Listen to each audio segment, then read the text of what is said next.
Combien gagne vraiment un artiste indépendant en 2025? Dans cette vidéo, je te propose de passer en revue 10 sources de revenus qui tournent autour de l'activité d'un artiste ou d'un artiste en autoprod. Et on va voir ce qui reste en fait au final à l'artiste, qui mange dessus, qui prend combien, à quelle hauteur et est-ce que c'est vraiment viable. Et vous allez voir que sans surprise, il y a certaines sources de revenus qui sont beaucoup plus intéressantes que d'autres.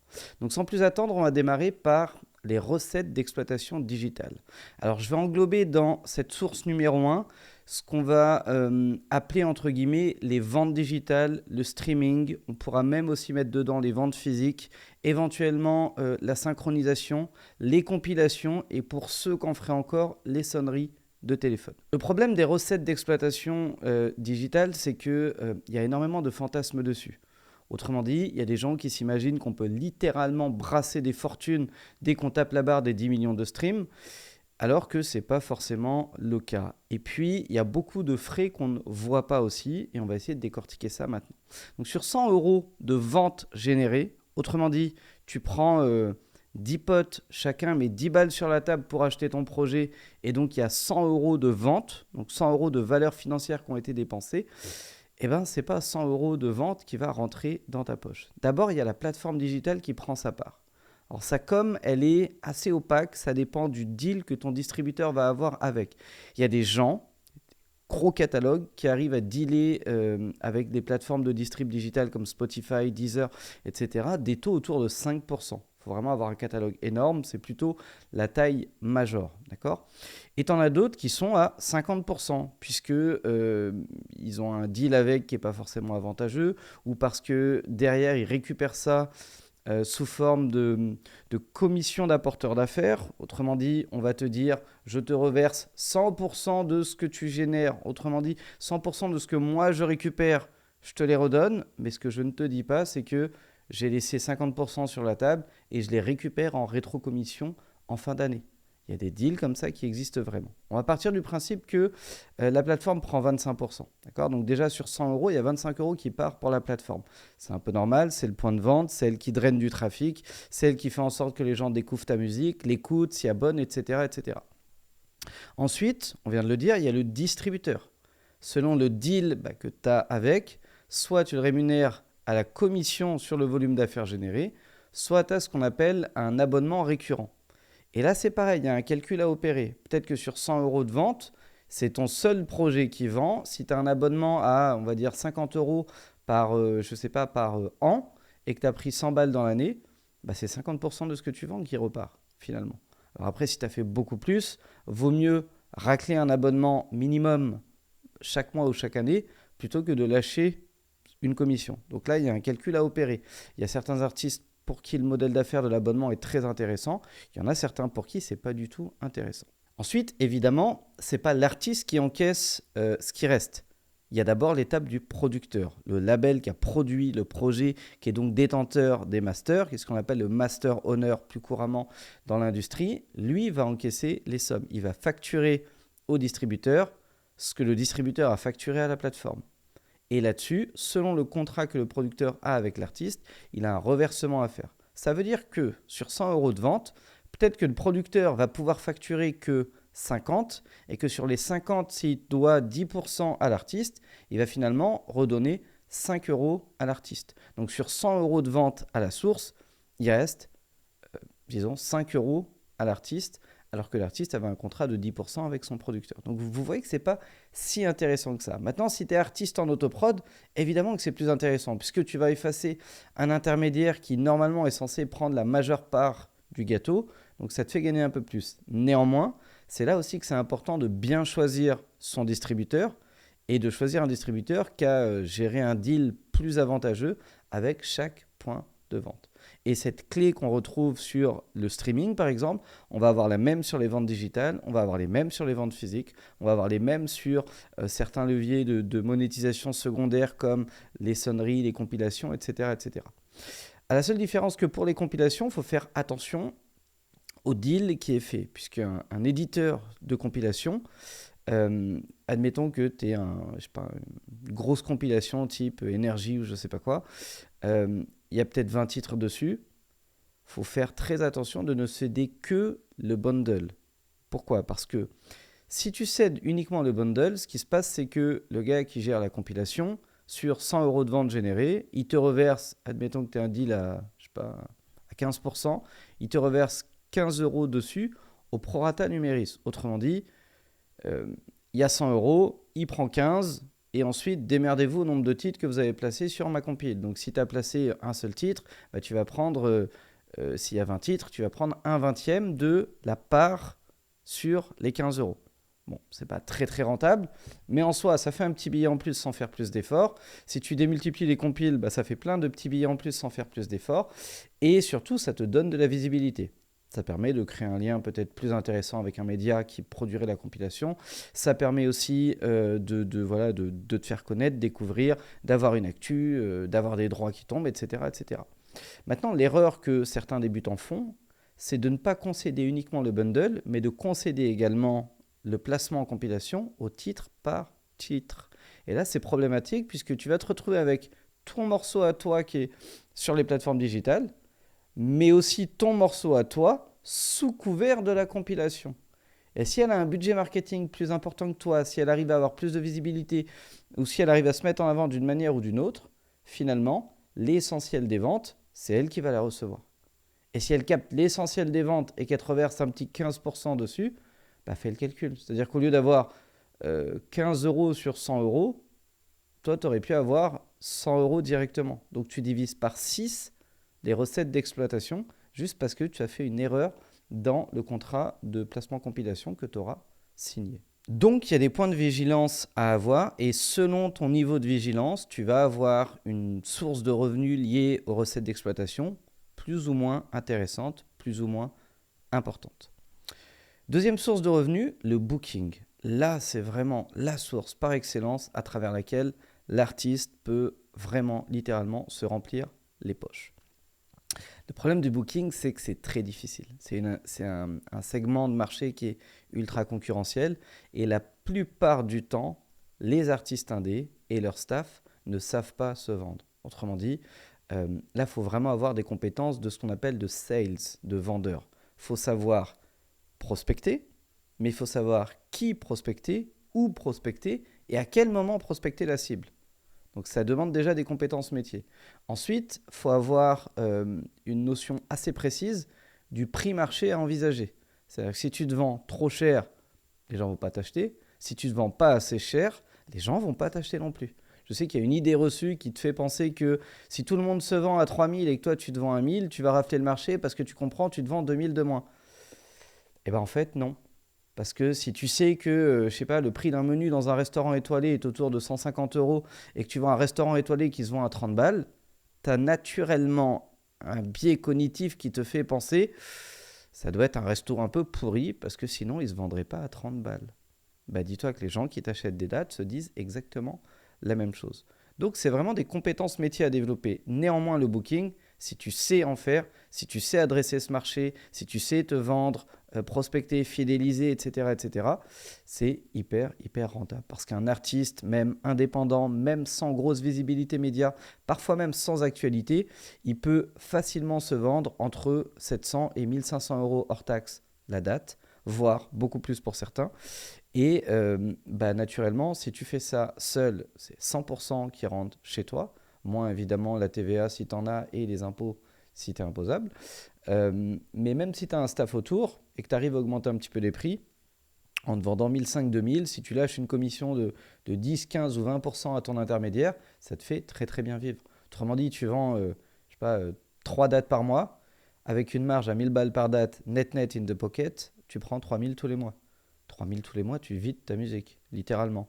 Si tu additionnes toutes les autres sources de revenus qu'on va voir dans cette vidéo, tu vis même très confortablement de ta musique. Et c'est pas inaccessible. Alors, il y a un certain temps de ça, maintenant elle est plus accessible. J'avais fait une formation sur le sujet qui s'appelait Booking illimité. Il est possible que je fasse une nouvelle version de cette formation. Néanmoins, cette formation, elle a aidé des centaines d'artistes indépendants à comprendre de quelle manière se vendre. Et une des astuces que je partage dans cette formation et que j'ai envie de te donner aujourd'hui, c'est de traquer des artistes qui sont à ton niveau de visibilité, de voir où ils passent. Autrement dit, admettons que tu cibles des organisateurs privés, d'accord?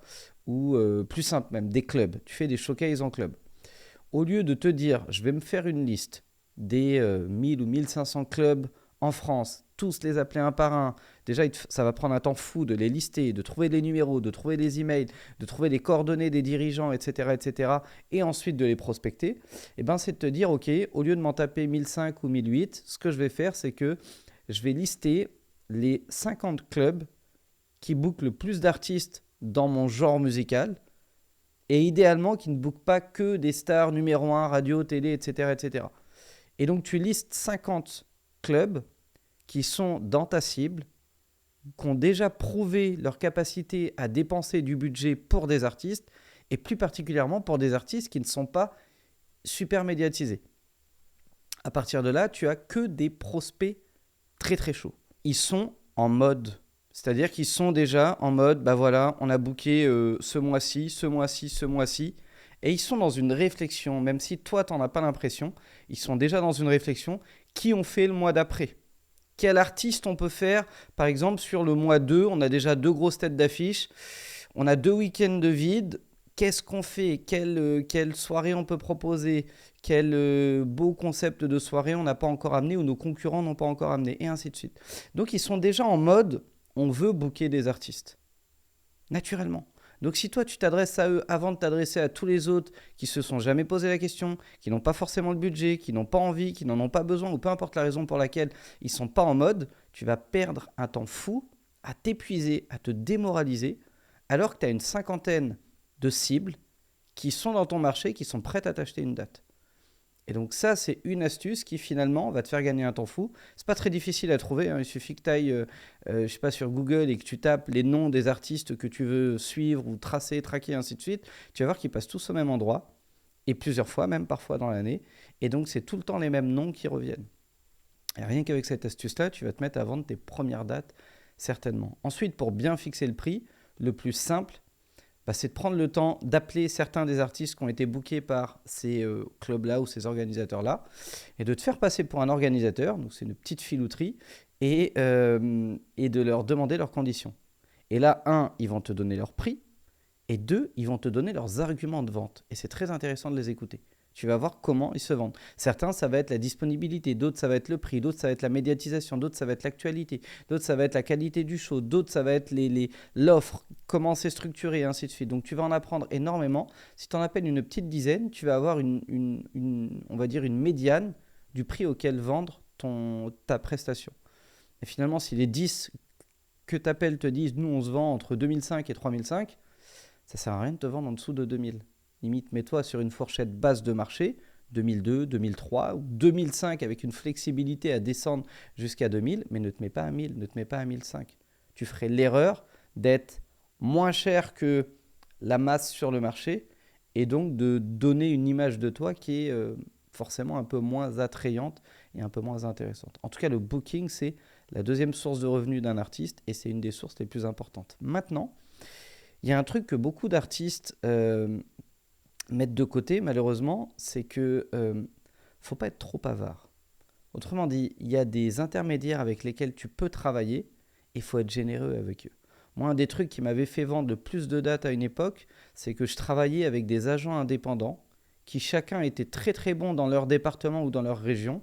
Par exemple, en Corse, dans le sud-est de la France, dans le nord-est, dans le nord, dans la région bordelaise ou en Bretagne et ainsi de suite. Et chaque agent indépendant, très souvent, ils sont un peu maltraités, ces gens-là. C'est des apporteurs d'affaires, on va leur filer 10% sur une vente ou un truc comme ça. Moi, j'étais plus dans un mode à leur dire, ok, c'est quoi la com que tu prends? Ah, 10%, ok. Écoute, si je te propose 20% ou 25%, est-ce que tu peux me passer en priorité? Ah bah évidemment, tu doubles ma com, bien sûr, pas de problème, machin, etc.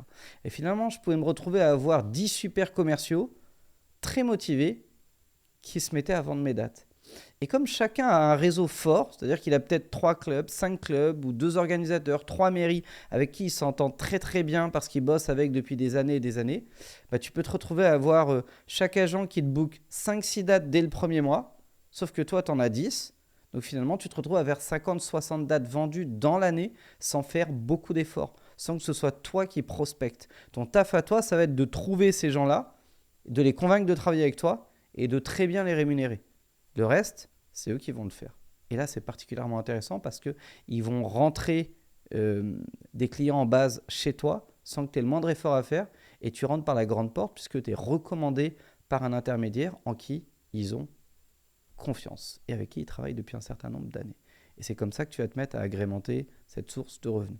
Donc par le booking, un artiste qui bosse bien, il peut prendre, à mon sens, à minima entre 1500 et 3500 euros chaque mois de revenus liés au booking. Troisième source de revenus qu'on va étudier maintenant, c'est le merchandising, c'est-à-dire le fait de vendre des produits dérivés autour de l'artiste à son public. Et là, c'est très compliqué d'avoir des chiffres parce que ça dépend vraiment. Ça dépend de est-ce que tu vends tes produits dérivés via une boutique en ligne ou uniquement sur des concerts.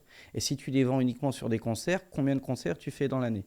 Parce que naturellement, un groupe qui en fait 70 et un groupe qui en fait 10 ne vont pas avoir le même impact. Ça dépend de la taille des événements aussi. Il est évident que si tu es sur un de nos festivals en Bretagne où tu as des dizaines de milliers de personnes qui passent, ou si tu es sur une petite salle où il y a 200 personnes, la zone de chalandise, comme on dirait, n'est pas du tout la même. Donc les résultats ne sont pas les mêmes. Néanmoins, encore une fois, on va essayer d'évaluer un montant et on va voir que ça dépend aussi donc déjà du volume de vente, ça dépend aussi de la marge et ça dépend aussi du mode de vente. Puisque je vais te donner un exemple. J'ai accompagné un très très gros artiste qui avait une boutique en ligne qui brassait, on va dire, à peu près 10 000 euros par an, hors taxe. Donc c'est pas mal déjà pour une boutique en ligne, ça fait un beau complément de revenus. Voilà. Néanmoins, sa marge n'était pas folle. Hein. Il devait faire une marge de peut-être 20-25% dessus. Donc à la fin de l'année, il reste 2000-2005. Et quand je me suis intéressé à sa boutique en ligne, j'ai eu la surprise de voir que il n'avait pas ce que moi je considère comme le B.A.B.A. minimum du strategic marketing online. Autrement dit, il n'y avait pas d'outils de tracking. Donc quand un visiteur venait sur sa boutique, il n'avait aucun moyen de le relancer ni de le suivre. Alors qu'aujourd'hui, c'est très simple. Tu mets un pixel Meta, un pixel Snapchat, un pixel Google, un pixel LinkedIn et tu peux tracer n'importe quel visiteur sur ces réseaux sociaux-là. Donc le retrouver avec de la publicité en ce qu'on appelle en retargeting, c'est-à-dire montrer de la pub à quelqu'un qui est déjà passé sur ta boutique. Et ça convertit énormément. 2, il n'avait aucun système pour récupérer les coordonnées de ses visiteurs. Donc vous savez, quand vous arrivez sur un site bien structuré, le premier truc qu'on vous propose, c'est récupérer un code promo de moins 20% juste en t'inscrivant à la newsletter. Bon, ce n'est pas pour vous envoyer des news du catalogue des produits à vendre. C'est surtout pour récupérer vos coordonnées et vous relancer par la suite si vous n'avez pas acheté le jour J. Donc ça, il n'y avait pas. Donc rien qu'en mettant en place ça déjà, on a fait un bond. Puisque rien qu'avec le retargeting et l'acquisition de leads, donc des coordonnées de ses visiteurs, on a pu mettre en place un système de relance où il est passé, rien qu'avec ça, de 10 000 à 20 000. Un peu plus de 20 000, 22 000. Deuxième élément qui m'a surpris, c'est que lorsque tu arrivais sur une fiche produit et que tu cliquais sur acheter, tu rentrais tes coordonnées et ça s'arrêtait là. Le process était fini. Je lui dis mais c'est fou quand même parce que tu as un fan qui est là, qui vient d'acheter par exemple un t-shirt et tu ne lui proposes rien d'autre. Je dis bah non, il vient acheter un t-shirt, je lui vends un t-shirt. Je lui dis bah non. En fait, ce qu'on va faire, c'est que quand il va acheter un t-shirt, on va lui en proposer un deuxième, on va lui proposer une casquette, un sweat, un polo, une veste, avec une offre très alléchante et un chrono pour mettre de la rareté dessus et de l'urgence. Donc là, en l'occurrence, à chaque fois qu'une personne achetait un produit, on prenait les 5 produits qui se vendaient le plus sur la boutique et on le proposait avec une réduction à moins 30%. Et boum, on faisait des ventes. Donc le ticket moyen qui était peut-être autour de 20 euros par client est naturellement passé à la fin de l'année de 20 euros à plus de 50 euros. Juste en ajoutant ce qu'on appelle des upsells. Et vous voyez, tous ces leviers d'optimisation-là font la différence entre une boutique qui fait 10 000 dans l'année et une boutique qui, là, au dernier chiffre qu'il m'a donné, faisait un peu plus de 50 000. Donc il a fait x5 en 2 ans en optimisant, en mettant en place des campagnes de retargeting, en récupérant les leads de ses clients, enfin de ses visiteurs en tout cas, et en les relançant de manière plus ou moins agressive. D'ailleurs, c'est un truc qui m'a aussi choqué, c'est qu'il avait un fichier client d'un peu plus de 200 ou 300, je crois, fans qui avaient déjà acheté des produits chez lui, et il ne les relançait jamais. Et je lui dis, mais à quoi ça sert d'avoir leur numéro de téléphone, leur adresse email, si tu ne leur proposes jamais rien, ni à Black Friday, ni à Halloween, ni à Noël, ni au Nouvel An, ni à la Saint-Valentin, ou je ne sais pas quoi. Et donc, juste en mettant en place ces systèmes-là de manière automatisée, il a fait quasiment x5, un peu plus de x5 même, en l'espace de 2 ans. Donc, tout va dépendre. C'est pareil pour un stand en présentiel. Si tu es sur un festival et que tu as un stand et que tu ne fais rien pour animer ton stand, oui, tu vas faire des ventes parce qu'il y a un volume de personnes qui passent qui est impressionnant, donc tu vas te mettre à vendre, mais ça ne va pas aller très loin. Par contre, si tu commences à faire des appels micro de l'artiste sur scène, si tu commences à dire, voilà, là, juste après le show, je vous laisse me rejoindre sur mon stand et je vais faire une séance de dédicace et j'ai également des produits à vendre, machin, etc., tu as une partie beaucoup plus grosse des gens qui vont venir. Tu peux aussi, non pas juste vendre du produit, mais vendre des souvenirs. C'est-à-dire que si rien que le fait de présenter un t-shirt comme un souvenir de l'événement, de ce concert, de cette date précise, va te faire exploser tes ventes entre achète un t-shirt de l'artiste et repart avec un souvenir de cette soirée. Tu vois, juste dans l'approche, tu vas avoir des points de conversion qui vont augmenter. Ça peut être aussi mettre de l'urgence. Très peu de gens le font, mais rien ne t'empêche d'arriver avec un modèle qui est considéré comme un best-seller d'habitude chez toi et d'être dans un mode, bah voilà, d'habitude on n'en vend que, je sais pas moi, 18, et ben tu sais ce qu'on va faire? On va annoncer que les stocks sont limités, c'est les 20 derniers exemplaires. Et bien juste ça, ça peut stimuler des acheteurs à acheter. Parce qu'ils se disent, merde, putain, peut-être que je ne le retrouverai jamais. Et les gens vont te poser des questions. Est-ce que vous allez rééditer cette série? Je ne sais pas, pour l'instant, ce n'est pas prévu. En tout cas, là, c'est les derniers. Quand il n'y en a plus, il n'y en a plus. Et les gens vont se mettre à acheter. Et donc, tu as plein de petits leviers comme ça qui vont te permettre d'optimiser. Et c'est ça qui fait que c'est très complexe pour moi d'évaluer le montant que peut rapporter des produits dérivés parce que ça dépend vraiment. Ça dépend de la méthode de vente, du prix de vente, de la marge, de comment tu gères tes stocks. Ça, on n'en parle jamais, mais les pertes aussi. Une personne qui investit dans un stock avec 6 tailles, XS, S, M, L, XL, XXL, machin, il a forcément des pertes. Parce que peut-être que ce modèle-là, c'est uniquement des femmes, donc la coupe femme en S et en M qui va partir, la coupe homme va très peu partir, et les autres tailles en femme vont très peu partir. Donc finalement, tu vas peut-être vendre pour 3000, mais ton stock, il t'a coûté 6000 et tu as 3000 de pertes. Donc il ne te reste rien à la fin. Et tout ça, ça s'optimise. La gestion des stocks, ça s'optimise. Donc tous ces éléments-là font que c'est très complexe d'évaluer ce que peut rapporter du merch. Néanmoins, sachez que c'est très, très, très rentable quand c'est maîtrisé. Autrement dit, si vous le faites bien et que vous vendez bien et que vous gérez bien vos stocks et que vous gérez bien vos marges, ça peut littéralement vous permettre de gagner quasiment autant que ce que le booking peut vous rapporter. Moi, j'ai des artistes qu'on accompagne chez Musicecure qui prennent des 2 3 000 jusqu'à 5 000 euros même pour l'un auquel je pense, chaque mois uniquement avec ses produits dérivés, donc son merch. La quatrième source de revenus à étudier, ce sont les droits musicaux. Et là, c'est pareil, il y a des gens qui fantasment là-dessus. Alors, on va parler de la SACEM d'abord et ensuite on va parler des droits voisins. Un tube en France, ça vous rapporte en moyenne, ça peut être beaucoup plus comme ça peut être un peu moins parfois, mais en moyenne 100 000 euros la première année. Et ça peut être autant la deuxième, autant la troisième, ou ça peut baisser drastiquement. Ça dépend de ce qui vous rapporte. Mais en moyenne, un tube, c'est à minima 100 000 la première année. Néanmoins, si tu n'es pas auteur-compositeur, il y a 100 000 euros de droits à SACEM qui vont tomber, mais toi, tu ne vas rien toucher. Donc ça dépend du rôle aussi que tu as eu. Et ça dépend des parts que tu as sur l'œuvre. Si tu as 8 points sur l'œuvre et si tu en as 50, c'est pas pareil, tu vois. Dans un cas, tu prends 8 000 dans l'année, dans l'autre, tu prends 50 000. Donc ça dépend de plein de choses, mais grosso modo, pour que tu aies un ordre d'idée, un hit en France, ça peut rapporter 100 000. Mais on parle d'un hit, un truc qui a eu des diffs en radio, en télé, en club, auprès des sonorisateurs, qui a été joué sur scène, etc. etc. Maintenant, si tu as un titre qui est placé sur un album, mais qui n'est pas sorti en single, mais qui a été placé sur un bel album qui s'est bien vendu, ça peut rapporter entre 2000 et peut-être 5000, tu vois, dans ces eaux-là. Donc c'est pas du tout pareil. Parce que si ça rapporte 2000 et que tu as 10 points dessus, finalement, ton relevé SACEM, il va afficher 200 balles. Donc c'est pas dingue non plus. Donc ça, c'est pour les droits d'auteur. Pour les droits voisins d'artistes-interprètes, ça va rapporter à peu près moitié moins.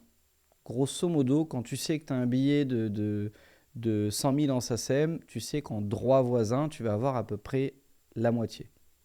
C'est un petit peu les clés de répartition qu'on a. Néanmoins, il y a beaucoup de gens qui ignorent ces droits-là, déjà. Il y a beaucoup de gens qui ne sont ni membres de l'ADAMI, ni membres de la SPEDIDAM, donc qui, pour certains, ne les collectent pas, même si tu n'es pas obligé d'être membre pour les collecter. Les droits à l'étranger, si tu n'as pas adhéré à l'ADAMI, tu ne les collectes pas non plus. Et puis, tu as beaucoup de gens qui ignorent comment ça fonctionne et qui finalement ne remplissent pas de feuilles de présence sur les sessions studio et qui ne sont pas déclarés. Autrement dit, quand tu es l'artiste principal, étant donné qu'il y a ton nom sur le titre, il y a ta tronche sur l'affiche et qu'il y a ta tête dans les clips, tu es par définition déclaré comme artiste principal. Et tu toucheras tes droits voisins d'artiste-interprète. Mais quand tu es guitariste, musicien d'accompagnement, que tu es chef de chœur ou directeur artistique ou peu importe le statut que tu as, si tu n'es pas crédité, s'il n'y a pas écrit fit et ton nom derrière, même si tu es à la guitare, eh ben, le seul moyen pour l'ADAMI et la SPEDIDAM d'identifier qu'il y a des droits à te reverser, c'est de remplir une feuille de présence et de déclarer tous les intervenants sur l'œuvre auprès de ces organismes-là. Et la plupart des gens ne le font pas. Et la plupart des producteurs ne le savent même pas. Et donc la plupart des artistes se retrouvent à collecter une partie de leurs droits, peut-être quand ils sont les artistes principaux, mais à laisser littéralement des fortunes sur la table. Et c'est là qu'on intervient avec MusiSecure. MusiSecure, c'est une société de gestion de droits et de simplification administrative que j'ai créée il y a de ça un peu plus de 3 ans maintenant.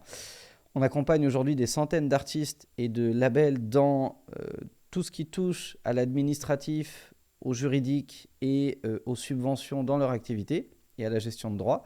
Et on retrouve des fortunes pour eux parce que c'est pas correctement déclaré, les déclats sont pas faites en temps et en heure, parce que la plupart du temps même en fait elles sont pas faites du tout.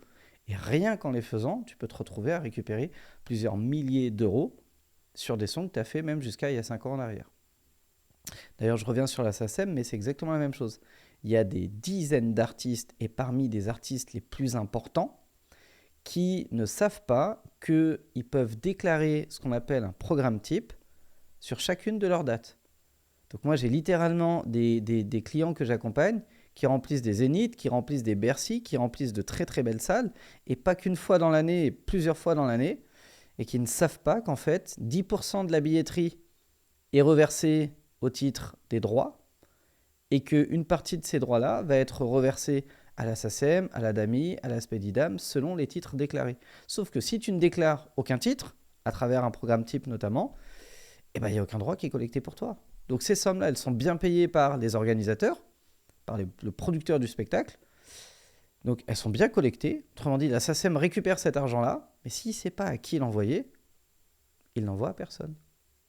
Et tu as un laps de temps particulier pour aller récupérer ces sommes-là. Et tu peux littéralement laisser des fortunes sur la table. Parce que fais le calcul, admettons que tu remplisses une salle en moyenne, on va dire dans l'année, tu as vendu 100 000 places à 20 balles la place. D'accord ? Ça fait 2 millions. 2 millions d'euros générés. 10% de ces sommes-là va revenir aux organismes de gestion de droits. Donc 10% de 2 millions, ça fait 200 000. 200 000, si tu n'as rien à récupérer dessus, alors ce n'est pas 200 000 qui te reviennent, on va dire que peut-être la moitié peuvent te revenir. Si tu n'as rien déclaré, tu laisses 100 000 sur la table, littéralement, aussi simplement que ça. Donc tu as plein d'éléments à prendre en compte qui font que, oui, un artiste va toucher plus ou moins de droits au niveau de la SACEM, plus ou moins de droits au niveau de la DAMI, plus ou moins de droits au niveau de la SPEDIDAM, et parfois même, dans le cas d'un artiste en autoproduction, plus ou moins de droits au niveau de la SCPP ou de la SPPF en qualité de producteur de phonogrammes. Et tous ces éléments-là, c'est souvent négligé. Et je jette la pierre à personne parce que moi, je les ai négligés aussi. Pendant des années et des années, je ne savais même pas ce qu'était la SACEM. Quand j'ai découvert la SACEM, ça m'a suffi. Je ne savais même pas ce qu'était la SCPP ou la SPPF, ce qu'était la DAMI, ce qu'était la SPEDIDAM. C'est-à-dire que moi, j'étais beatmaker. C'est moi qui programmais les instruments, qui les jouais au clavier, qui jouais parfois à la guitare et ainsi de suite. Et je n'ai jamais, sur certains titres, pris de droits voisins d'artistes-interprètes. Et c'est dommage parce qu'il y a des titres qui ont généré plusieurs dizaines, voire centaines de milliers d'euros de droits et je n'ai pas été crédité dessus, alors que j'aurais pu. Donc, je sais que beaucoup font cette erreur-là par méconnaissance ou par négligence ou par j'ai pas le temps de m'en occuper, c'est trop complexe et ainsi de suite. Eh bien, si vous êtes dans ce cas-là, n'hésitez pas à penser à MusiSecure. Vous avez un lien en description. Vous allez sur www.musisecure.fr. Vous pouvez réserver un appel gratuitement avec un membre de mon équipe ou avec moi-même. Et on sera en capacité déjà d'identifier s'il y a des droits à aller chercher. Rien que ça.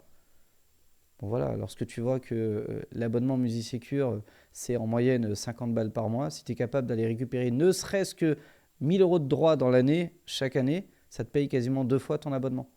Bon voilà, donc ça peut vraiment valoir le coup. La source de revenus numéro 5, c'est la monétisation. Et là, il faut arrêter de fantasmer. J'ai entendu tellement de chiffres complètement incohérents que c'est important de revenir à des choses plus réalistes. Déjà, la monétisation, peu importe la plateforme, ça rapporte quasiment rien. Il faut vraiment le savoir. Sauf YouTube. YouTube est la seule plateforme sur laquelle tu peux bâtir un modèle d'affaires autour de la monétisation. Que ce soit sur TikTok, Facebook ou je ne sais pas quelle autre plateforme, SoundCloud ou je ne sais pas où, ça rapporte quasiment rien. Donc on va parler uniquement de YouTube. YouTube, oui, ça rapporte, mais il faut savoir le faire. Autrement dit, il y a des gens qui se disent « Ok, moi je veux monétiser ma chaîne YouTube ». Donc ils actionnent le programme de monétisation sur YouTube et dans le même temps, ils confient la distrib digitale sur YouTube à leur distributeur. Et c'est comme ça que tu te retrouves à avoir un topic, donc une deuxième chaîne en doublon qui se crée, qui vient de faire concurrence, et que tu te retrouves à avoir ta monétisation qui finalement ne rentre pas chez toi, mais rentre chez ton distributeur. Parce que tu l'as autorisé à capter ces revenus-là, parce que tu l'as autorisé à mettre la main sur ta chaîne principale et à récupérer les revenus de monétisation. C'est dommage parce que rien ne t'empêchait de garder ça juste pour toi. Et finalement, les ID Content faisant leur travail, tu vas te retrouver à sortir une vidéo YouTube de toi sur une chaîne qui est à toi et tu vas avoir une réclamation pour droit d'auteur. Finalement, c'est juste ton distributeur qui fait correctement son travail parce que tu l'as autorisé à le faire. Donc la première erreur à éviter, c'est de laisser la distrib à ton distributeur sur YouTube et de conserver la main dessus. Ensuite, il faut bien sûr activer le programme de monétisation et il faut comprendre le jeu de la plateforme. Ce que veut YouTube, c'est que les internautes qui arrivent dessus restent le plus longtemps possible dessus pour pouvoir lui montrer le plus de pubs possible. Si tu comprends ça, tu comprends que c'est pas sur un clip que tu vas gagner le plus d'argent. Un clip, ça dure 3 minutes 15, 3 minutes 30 à tout péter. Même si tu fais 10 millions de vues sur ton clip, le maximum que tu vas réussir à en retirer, c'est à peu près, après ça dépend des tailles de chaîne, des niches de chaîne, etc. Mais à peu près en moyenne 1000 euros par million de vues. Donc tu as un clip qui fait 10 millions de vues, tu prends 10 000 euros. C'est pas mal de prendre 10 000 euros. Attention, je crache pas dans la soupe. Mais tu peux faire tellement plus, tellement mieux. Pourquoi ? Parce que en 3 minutes, YouTube a le temps de montrer 1 à 2 pubs maximum. Maintenant, imagine que tu arrives à faire venir le même nombre de vues, mais sur une vidéo qui fait 20, 25, 30 minutes. Ça peut être un live, ça peut être un reportage making-of sur la création de ton album, sur ton parcours d'artiste, une interview intimiste qui dure 30 à 45 minutes, peu importe le support. Mais imagine que tu arrives à avoir une vidéo qui dure 10 fois plus longtemps et que tu draines le même nombre de vues, on va dire 10 millions de vues, ce qui est tout à fait possible pour certains artistes un peu plus importants. Et même si c'est pas 10 millions, ramène ça à 1 million. Tu as fait un clip qui a fait 1 million, tu as pris 1000 euros, tu fais une vidéo, interview intimiste qui draine 1 million de vues. Eh bien, étant donné que YouTube est en capacité de placer 10 fois plus de pubs, tu vas gagner 10 fois plus d'argent. Donc pour le même travail, d'un côté un clip, de l'autre côté une vidéo interview, d'un côté tu peux espérer prendre 1000 euros pour 1 million de vues, de l'autre tu peux espérer prendre 10 000 euros pour 1 million de vues. Pourquoi ? Parce que YouTube va récompenser le fait que tu sois en capacité de garder ton audience 10 fois plus longtemps que la moyenne de tes autres vidéos sur ta chaîne YouTube ou même sur les chaînes YouTube d'artistes dans la filière musicale en tout cas. Donc plus tu arrives à projeter et à garder l'attention de ton public sur des vidéos longues, plus YouTube peut leur montrer de la pub et plus ça va te rapporter. Donc la monétisation, selon ce que tu en fais et selon les méthodes que tu vas employer, ça peut te rapporter assez facilement entre 2 et 3 000 euros dans l'année, tout comme ça peut te rapporter 10 fois plus si tu joues le jeu de la plateforme. Source de revenus numéro 6, ça va être les redevances de licence. Autrement dit, quand tu signes un deal avec un distributeur, un label ou une maison de disques, au-delà de l'avance, on va en parler juste après, tu vas, dès qu'elle sera compensée, commencer à encaisser ce qu'on appelle des royalties. Autrement dit, pour chaque euro généré par l'exploitation du projet que tu as concédé en licence, il y a une quote-part qui te revient. Et là, je vais te donner un exemple, c'est les licences à l'international. C'est un truc que j'ai beaucoup fait, surtout dans le monde des clubs. Et là, je pense notamment à un DJ producteur que j'ai pu développer un peu partout en Europe et même à l'étranger d'ailleurs, au-delà de l'Europe. Ce qui se passait, c'était que dans chacun des pays où on a pu aller se déployer, on avait une licence avec un label local. Certains labels avaient 2-3 pays, notamment en Scandinavie par exemple, où tu as un label qui gérait la Suède, la Finlande, la Norvège. Donc des fois, tu as un label qui a 2-3 pays, mais la plupart du temps, tu as un label dans chacun des pays où tu veux aller adresser ton marché.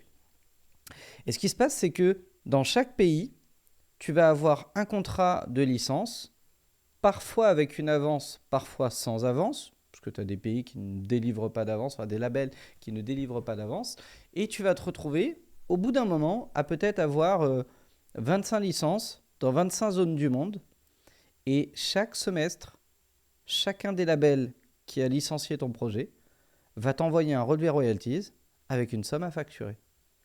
Parfois, tu as des pays qui vont te rapporter genre 120 euros dans le semestre. Parfois, tu as des pays qui vont te rapporter plusieurs milliers d'euros dans le semestre. Ça tourne en automatique. C'est pas à toi de travailler, c'est pas à toi de faire d'efforts. Littéralement, en fait, tu n'as absolument rien à faire à part regarder les relevés, voir si c'est cohérent, demander des audits parfois si tu sens que c'est vraiment très très bizarre, et sinon juste envoyer une facture et collecter l'argent. Littéralement. Et ça peut rapporter beaucoup si tu le maîtrises bien. Pourquoi ? Parce que quand tu as un projet qui a une dimension internationale et que tu as réussi à bâtir un réseau de licenciés un peu partout dans le monde et que la confiance est là, il suffit que tu aies un minimum de résultats sur ce projet, ils vont tous vouloir embrayer dessus, ne serait-ce que pour au moins essayer, tenter, le proposer, machin, etc. Tu te retrouves à avoir 25 personnes qui travaillent pour toi dans 25 zones du monde, même s'ils n'ont pas de résultats, en fait, ça reste rentable. Parce que qu'est-ce que toi, tu aurais fait au Mexique avec tes petits bras, par exemple ? Absolument rien. Donc si tu as un label là-bas qui te prend même 50% des revenus, c'est toujours mieux dès lors qu'il fait un minimum de travail de développement. Et tout ça va s'accumuler dans le temps, de mois en mois, d'année en année, et va venir grossir tous tes revenus récurrents. Et en ordre d'idée, moi je sais que la première année où j'ai une licence à l'international qui a bien pris, c'est des dizaines de milliers d'euros la première année. Après, tu divises souvent par 2 ou par 3 la deuxième année, tu divises encore par 2 ou par 3 la troisième année, et ensuite ça continue de rentrer, mais c'est des petites sommes. Tu as peut-être 25 fois à peu près 100 euros qui va tomber dans l'année. Et ça s'arrête quasiment jamais parce qu'avec le streaming, il y a toujours des exploitations qui sont faites.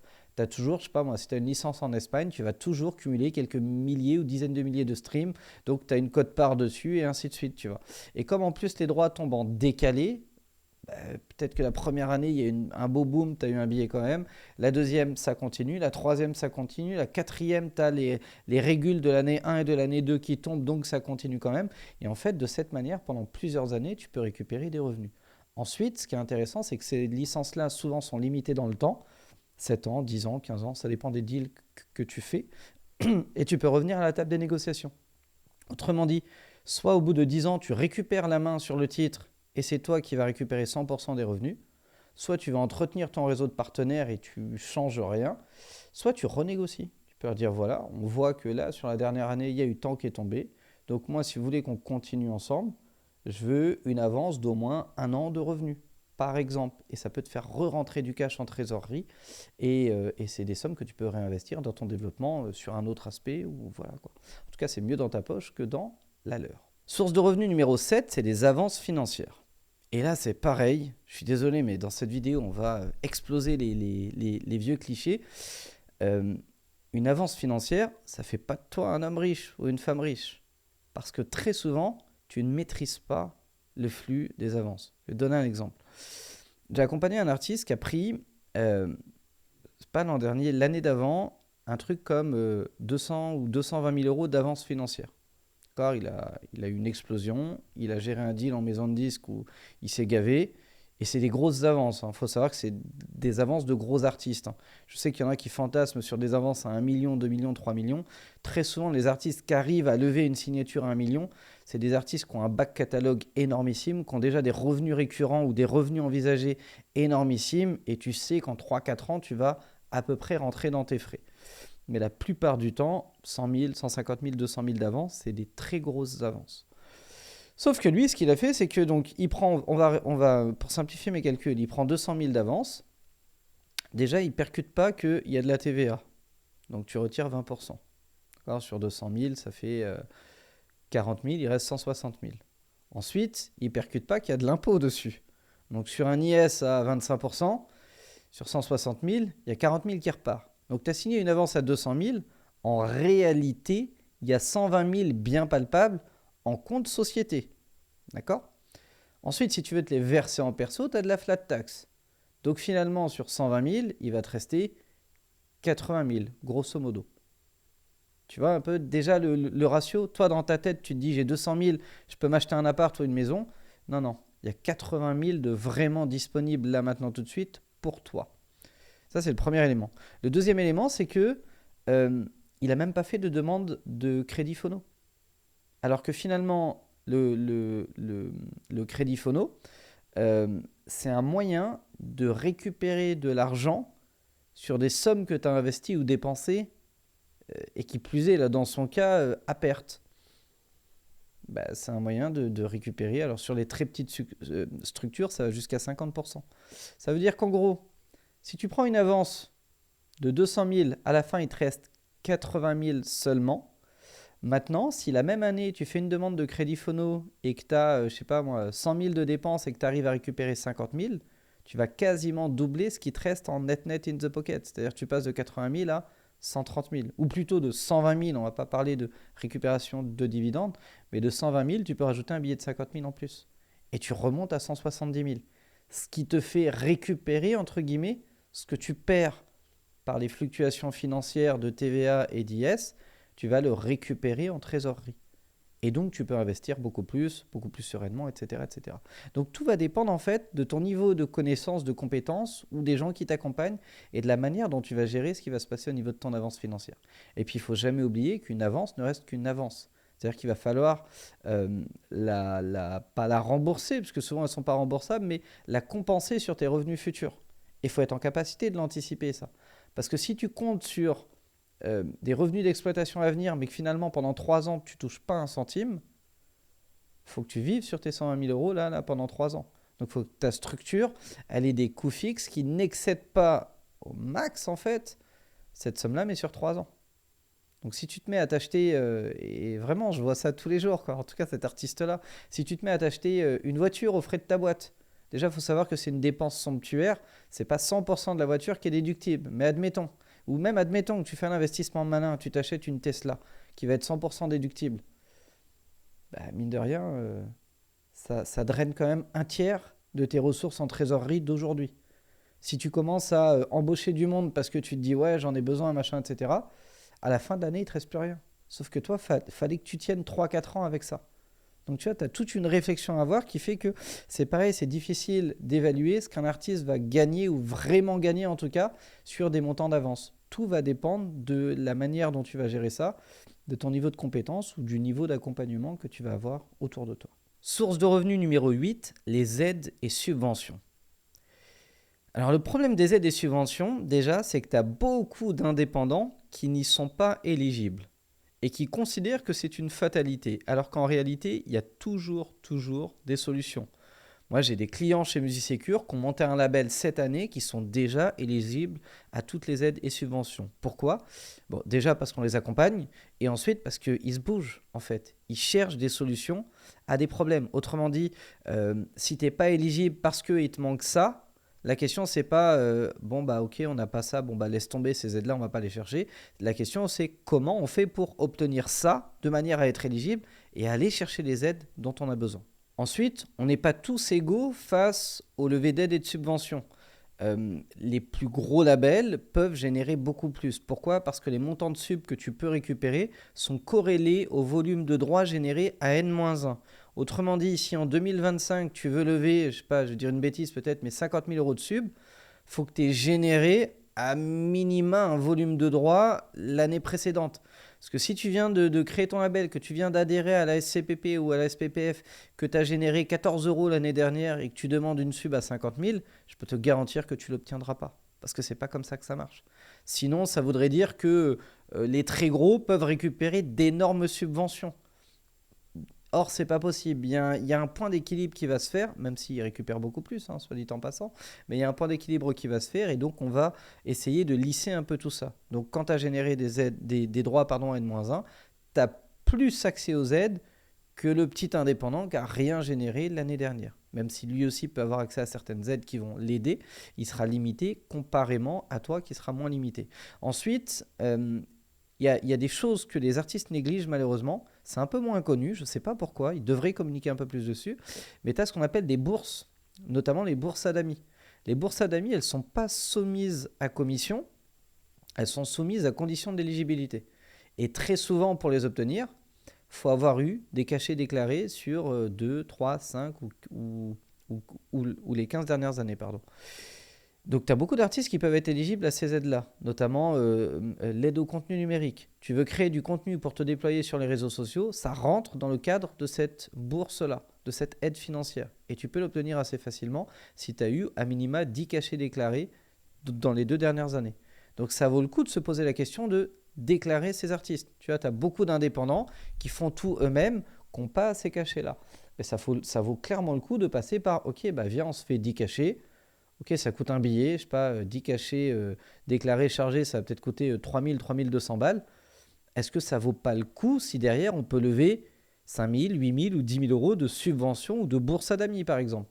Pourquoi pas? C'est une question à se poser. Et pour mes amis dans les dom-toms, sachez que vous êtes encore moins chargés. Là où moi je vais peut-être claquer 3200 balles pour 10 cachets, vous allez peut-être claquer 2000 balles pour 10 cachets. Donc pour un label en métropole, ça peut valoir le coup d'aller se faire des cachets sur un label qui est dans les dom-toms.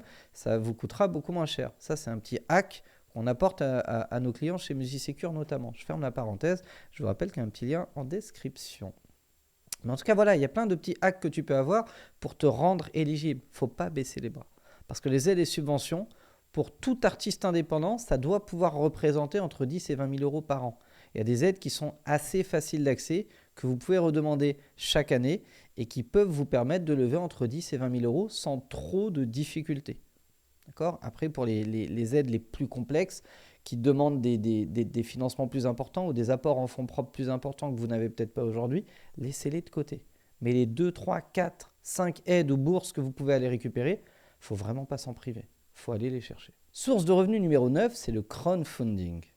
Et là, il y a beaucoup de questions. Est-ce que ça rapporte vraiment? Eh bien moi, j'ai eu l'honneur de pouvoir accompagner pas moins de 70 artistes sur des campagnes de crowdfunding que j'ai accompagnées du début à la fin. Donc j'ai vu les chiffres à l'entrée, j'ai vu les chiffres à la sortie et je peux vous garantir que ça rapporte beaucoup. Autrement dit, on a tendance à penser que le crowdfunding, c'est un truc où les gens vont mettre 5 balles quand ils acceptent de mettre de l'argent. En réalité, ce n'est pas du tout le cas. Les gens qui sont alignés avec le fait de financer des campagnes de crowdfunding vont mettre en moyenne 50 euros d'investissement. Et donc, ça veut dire quoi? Ça veut dire que si tu es capable de développer une fanbase de peut-être 1000 fans en base, très souvent, des stats que moi j'ai pu voir sur les artistes que j'ai accompagnés, c'est 10% en moyenne qui vont investir, donc 100, et ces 100-là vont mettre en moyenne 50 euros. Donc tu peux littéralement récupérer, si tu as ne serait-ce que 1000 fans en base, tu peux récupérer à peu près 5000 euros sur une campagne de crowdfunding. Donc oui, ça marche et oui, c'est très très rentable. Là où Encore une fois, je pense que c'est un biais cognitif, il y a un changement de paradigme à opérer, c'est que beaucoup d'artistes considèrent qu'une fois qu'ils ont fait une campagne de crowdfunding et qu'ils ont levé 5 000, 8 000, 10 000, parfois 20 000 euros, parfois même plus, bah c'est terminé, ils ne peuvent pas se permettre de le refaire. Alors qu'en réalité, c'est exactement ce qu'ils devraient faire. Si tu as fait une campagne entre janvier et mars et qu'elle a bien marché, tu devrais en refaire une avant l'été et tu devrais en refaire une à la rentrée entre septembre et octobre. Parce que c'est jamais les mêmes personnes qui investissent. Et même quand c'est les mêmes qui investissent, c'est des fans hardcore. Pour eux, ça ne les dérange pas. Ils sont contents de te soutenir. Ils ont le sentiment d'œuvrer dans la bonne direction et ils sont fiers d'être là. Donc finalement, si tu as une fanbase de 2-3 000 contacts et que tu arrives à lever 5 000 premier trimestre, tu peux facilement lever entre 5 et 7 000 au deuxième trimestre et tout autant au troisième trimestre. Et donc au final, tu vas multiplier par 3 la levée de fonds que tu vas faire via le crowdfunding sans forcément faire grossir plus que ça le public qui te suit. Et ça marche, littéralement, ça marche vraiment. Moi, j'ai fait des tests, c'est assez ouf.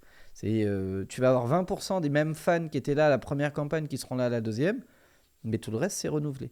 Et qui plus est, quand tu as déjà fait une campagne de crowdfunding qui a bien marché sur une plateforme, la plateforme te met d'office en avant pour la deuxième. Donc tu draines du monde qui ne te connaissait pas, qui se met à te découvrir juste parce que la plateforme, elle t'a mise en avant, parce qu'elle avait vu que tu avais levé des fonds, récupéré des gains et qu'elle avait grassement été payée en commission sur la campagne que tu avais fait plusieurs mois auparavant. Donc il ne faut pas hésiter à se servir de cet effet de levier-là pour aller chercher davantage de fans et les faire rentrer en base, et surtout pour aller lever davantage d'argent. Maintenant, la plupart du temps, quand les gens se plantent sur les campagnes de crowdfunding, c'est qu'ils ne savent pas les faire. Ils ne savent pas mettre des dotations qui sont vraiment intéressantes, ils ne savent pas les pricer correctement, ils ne savent pas présenter leur campagne. Donc si jamais tu veux lancer une campagne de crowdfunding, j'ai créé une formation qui est totalement gratuite, disponible sur cette chaîne YouTube. Donc tu vas sur Producteur à succès, tu vas dans le côté playlist, tu cherches, il y a un truc qui s'appelle comment faire financer son projet d'EP ou d'album. C'est une formation en 10 ou 12 vidéos qui est complète sur le crowdfunding et c'est celle-là que des centaines d'artistes ont suivi et à partir de laquelle ils ont pu créer leur campagne de crowdfunding. Et à l'époque, les 100 premiers, je leur proposais de la créer avec eux. Bon, il y en a 30 qui se sont jamais présentés, mais il y en a 70 avec qui on l'a fait et il y en a 68 qui ont obtenu des fonds avec. Il n'y en a que 2 où on n'a pas réussi à aller au bout et je pense que ça venait de leur implication dans le projet.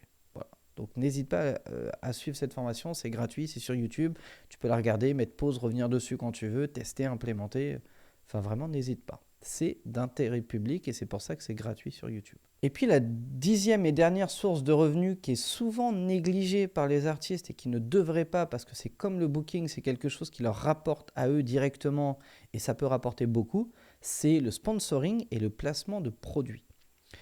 Alors, ça, pour comprendre la mécanique, il faut vous dire qu'une marque de vêtements, une marque de logiciel Mao, de VST, de pourquoi pas d'instruments de musique, d'ordinateur ou n'importe quoi, elle dépense déjà des fortunes en publicité pour se faire connaître auprès de son marché.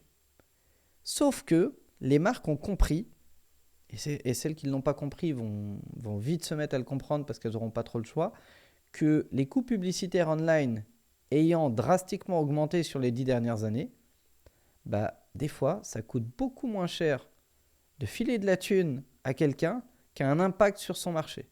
Autrement dit, moi par exemple, via Producteur à succès, via cette chaîne YouTube, je cible des milliers d'artistes et de producteurs de musique. D'accord ? On va dire, je sais pas, il y a un peu plus de 50 000 abonnés, mais il y a peut-être 50% des gens qui regardent ma vidéo qui ne sont pas abonnés. D'ailleurs, si tu n'es pas abonné, abonne-toi, ça me fera super plaisir. Admettons que je puisse atteindre 100 000 personnes et que, je sais pas, il y a une marque de guitare qui découvre ça et qui se dit putain, ce gars-là, il peut toucher 50 000 personnes dans le monde de la musique ou 100 000. Nous, pour atteindre 100 000 personnes, ça nous coûte, admettons, en coût publicitaire, peut-être, je sais pas, je vais te dire une bêtise, mais 35 000 euros. Ok. Et 35 000 euros, on n'est jamais vraiment certain de la cible. Là, on a quelqu'un, on est sûr de sa cible.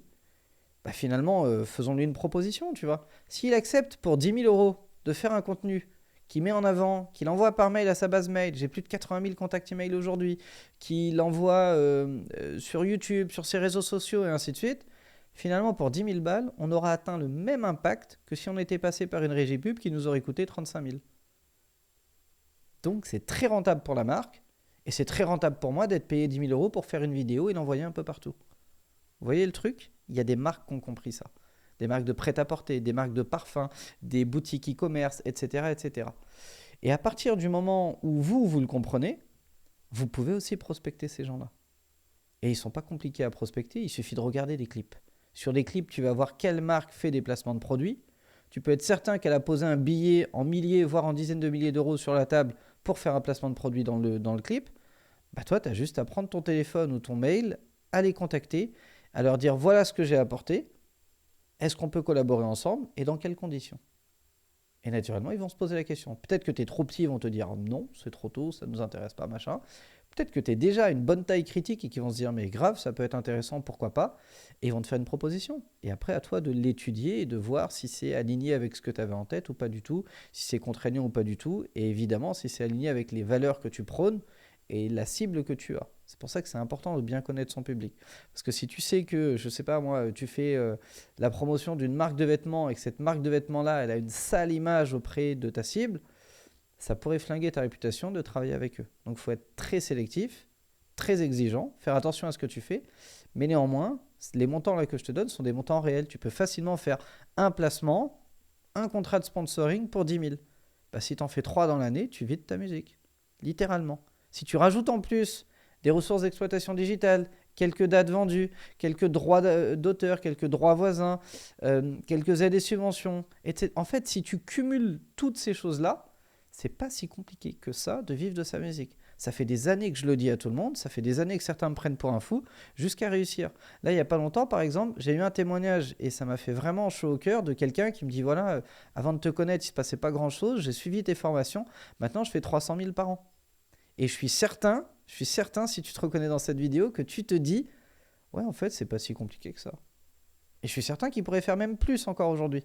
Mais une fois que tu l'as fait, tu réalises à quel point c'est pas si compliqué que ça, au moins de vivre de ta musique. Je parle pas d'être riche avec ta musique, tu vois, mais au moins de remplacer un salaire, de prendre 2 000, 3 000, jusqu'à 5 000 par mois, quasiment récurrent, quasiment certain, avec des mois où tu feras plus, notamment quand il y a des avances, des choses comme ça, des mois où tu feras un petit peu moins, mais en cumulant tout ce qu'on a vu dans cette vidéo, ouais, je suis persuadé qu'en 2025, n'importe quel artiste indépendant qui atteint un niveau de visibilité et de maturité artistique suffisant pour aller chercher un public est capable de vivre de sa musique et de gagner 2 000, 3 000, 5 000 euros par mois rien qu'avec sa musique. Merci d'avoir suivi cette vidéo, longue vidéo manifestement, elle aura fait quasiment 1 heure. Je te remercie pour ton attention. Si jamais ça t'a plu, motivé, inspiré ou ne serait-ce qu'appris quelques petits trucs, n'hésite pas à poser un like sous cette vidéo. Abonne-toi à la chaîne YouTube Producteur à Succès. Et si jamais tu veux aller plus loin, tu as quelques liens en description de cette vidéo. Déjà, tu as mon nouveau livre, 99 méthodes pour faire connaître sa musique. Dedans, je te donne tout ce que tu as besoin de savoir pour te déployer sur les réseaux sociaux et sur les médias traditionnels et sur la vente de dates aussi. D'ailleurs, la partie booking, elle est énorme dans ce livre. Autrement dit, si tu sais faire de la musique et que ton problème, c'est de ne pas trop savoir comment la marketer, ce livre-là, il te donne toutes les réponses. Et en plus de ça, tu verras quand tu l'auras acheté que dedans, il y a un QR code qui te donne accès à une plateforme membre privée. Donc déjà pour faire du réseau, rencontrer, échanger d'autres artistes, producteurs, des cadres de maisons de disques, des éditeurs, des tourneurs et ainsi de suite. Mais en plus de ça, ça va te donner accès à des contenus de formation audiovisuelle. Donc en réalité, pour le prix d'un livre, tu as aussi beaucoup de contenus audiovisuels qui vont venir en complément d'information de tout ce qu'on aura vu dans le livre. Le deuxième lien, c'est un lien pour faire une session de formation gratuite avec moi en live. C'est une session qui dure entre 2 et 2h30 et je te montre de quelle manière atteindre n'importe quel décideur média, que ce soit en radio, en télé, en club, auprès de la presse ou auprès des curateurs de playlists streaming. Et cette session, elle est assez ouf parce que quasiment 100% des gens qui l'ont suivie me disent avoir bien investi leur temps, me disent que c'était la meilleure session de formation qu'ils ont fait, gratuit ou payant, peu importe, c'est vraiment la meilleure. Et celle-ci, pour le coup, elle est vraiment gratuite et ils n'ont en aucun cas regretté d'y avoir participé avec moi. Donc si jamais tu veux aller plus loin, je t'invite vraiment à t'inscrire et à y participer. Et puis le troisième lien, c'est Musicecure, dont j'ai déjà parlé dans cette vidéo. Le premier appel est totalement gratuit, donc ce serait dommage que tu ne le fasses pas. Si tu penses que tu as des droits à les collecter, si tu as des questions sur la partie contrat, si tu te poses des questions sur comment simplifier ou bien structurer toute ton activité, ça vaut vraiment le coup de prendre un petit call avec moi ou avec un membre de l'équipe et on pourra en parler de vive voix. Pour l'heure, je te souhaite le meilleur pour la suite. Déchire tout et je te dis ciao, ciao.